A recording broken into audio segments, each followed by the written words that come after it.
What is polymorphism? Poly means many and polymorphism means many forms.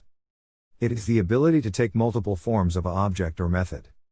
Why polymorphism is needed? Let's create a class, polydemo. Let's write a simple method, public void add. Let's pass two integers x and y to this method. We will just print the value. Let's call this method add from a different class.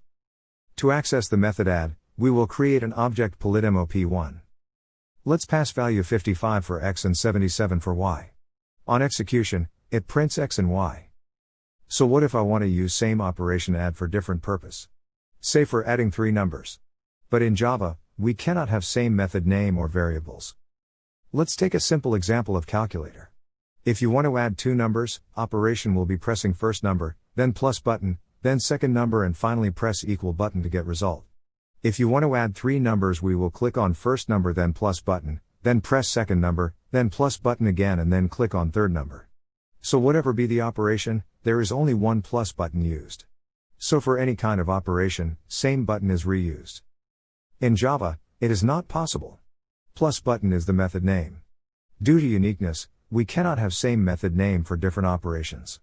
So it means there should be another button if it is for adding three numbers.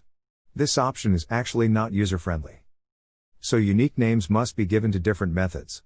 In client side, when it is used, there will be so many options. For end user it is confusing. This is not reliable method of writing code. That's why the concept of polymorphism comes in picture. What we are going to do is use the same method name, but change the input's e-signature. We can change the placements or input types or number of inputs and still use the same method name. In this way, class will take same method name. This is also known as function overloading. Let's create a new class overload demo. We will use the same method add, duplicate it but make the changes in the input. First let's use int x and int y as inputs. Let's print a message, method with int input. We cannot use same structure. Let's change the data type to float. Let's print a message, method with float input. Similarly we can give any different unique pattern and use the same method name. It is called function overloading because method name is the same but different parameters or data types. You can see multiple methods with same name and different signature is used here. This is also known as static or compile time polymorphism. It is compile time polymorphism because everything is predefined.